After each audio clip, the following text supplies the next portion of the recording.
प्रमोद, आसपास की जगह पे जब छानबीन की गई, क्या कुछ और मिला या कोई संदिग्ध गतिविधि किसी ने देखी है? सीसीटीवी फुटेज से कुछ सुराग और मिला क्या?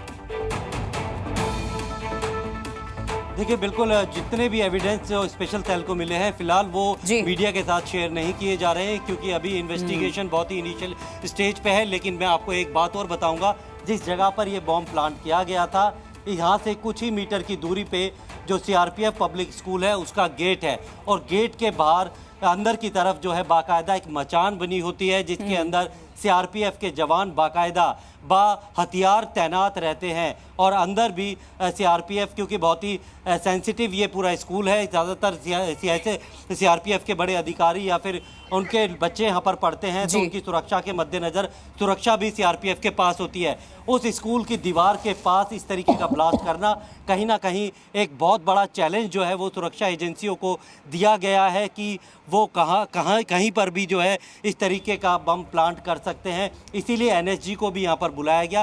तमाम दिल्ली पुलिस के तमाम बड़े अधिकारी, स्पेशल सेल के स्पेशल कमिश्नर खुद यहाँ पर पहुंचे, special commissioner law and order यहाँ पर पहुंचे। इसकी गंभीरता को इसी बात से समझा जा सकता है।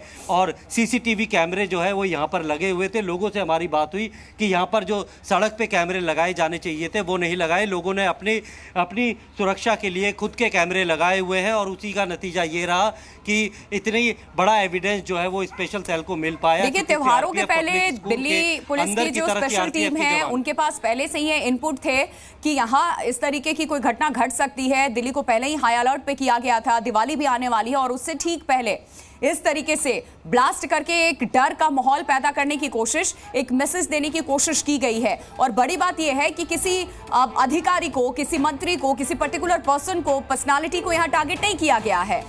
पब्लिक प्लेस पे इस तरीके से ब्लास्ट को अंजाम दिया गया है। देखिए, बिल्कुल जिस तरीके से इस ब्लास्ट को अंजाम दिया गया है उससे एक बात तो साफ है कि जिसने भी इस ब्लास्ट को अंजाम दिया है उसका एक मैसेज था जो कि सुरक्षा एजेंसियों को पहुंचाना था कि वो दिल्ली में कहीं पर भी ब्लास्ट कर सकता है, कितनी भी इंटेंसिटी का ब्लास्ट वो कर सकते हैं। इसमें भीड़भाड़ वाली जगहों को नहीं चुना गया और ना उस वक्त को चुना गया जब इस जगह पर भी भीड़ होती है। सिर्फ यहाँ पर ब्लास्ट किया गया, एक मैसेज दिया गया, वरना दिल्ली के कई भीड़भाड़ वाली जगहों पर ब्लास्ट करने के इनपुट जो है वो सेंट्रल एजेंसियों द्वारा दिए जा रहे थे कि त्योहारी सीज़न में कहीं पे भी भीड़भाड़ वाली जगहों पर, मार्केट प्लेस पर जो है आतंकी हमला हो सकता है, बड़े ब्लास्ट हो सकते हैं। उसको ध्यान में रखते हुए ऐसी जितने भी भीड़भाड़ वाले बाजार थे वहाँ पे पुलिस ने अपनी गश्त और बचान जो जितने भी सिक्योरिटी मेजर्स थे वो ज़रूर लिए हुए थे। लेकिन किसी ने नहीं सोचा था कि रोहिणी के प्रशांत विहार के एक स्कूल की दीवार के पास ब्लास्ट करके वो मैसेज दिया जाएगा। और ख़ास तौर पे अब अगर पब्लिक के प्लेस में इस तरीके का ब्लास्ट करके बहुत ज़्यादा जान और माल की हानि होती है, लोगों की मौत होती है, तो कहीं ना कहीं उस संगठन के खिलाफ भी पब्लिक परसेप्शन बदल जाता है, उसके खिलाफ कड़ी कार्रवाई की मांग की जाती है।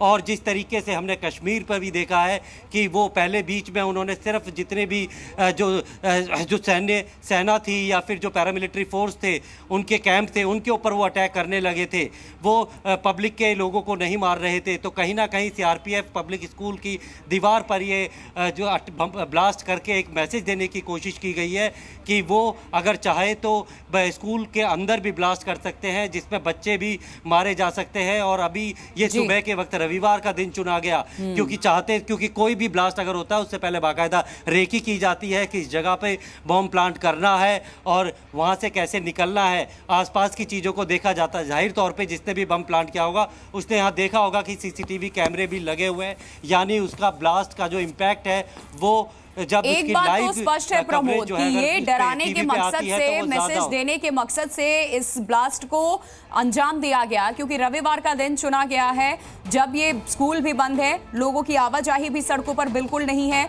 एक खास वक्त चुना गया है और ये एकदम से नहीं हुआ है। बाकायदा इसकी रेकी करने के बाद, पूरा प्लानिंग करने के बाद एग्जीक्यूट इसको किया गया है। बिल्कुल, अगर हम पूरा इसका पहले का जितने भी जो कोई बॉम्ब ब्लास्ट से पहले की प्लानिंग या है वो स्पेशल सेल ने नाकाम की है। कई सारे ऐसे संदिग्ध आतंकियों को गिरफ्तार किया है, उनके पास से कई विस्फोटक सामग्री बरामद की गई है, उनके पास से वो सारी चीज़ें बरामद की गई है।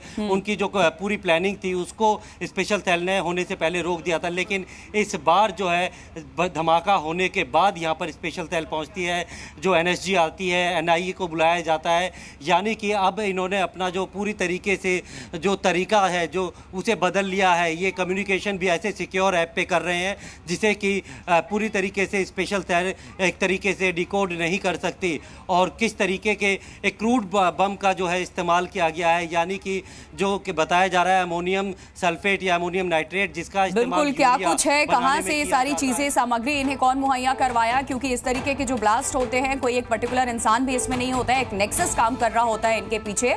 और दिल्ली में रविवार के दिन ऐसे स्कूल में ब्लास्ट करना, उस जगह पे ब्लास्ट करना जहां लोगों की आवाजाही होती है वॉकिंग डे में, लेकिन वीकेंड्स पे नहीं होती है, एक क्लियर मैसेज देने की कोशिश की गई कि वो दिल्ली में इतनी हाई सिक्योरिटी के बीच भी ब्लास्ट कर सकते हैं। प्रमोद, शुक्रिया फिलहाल।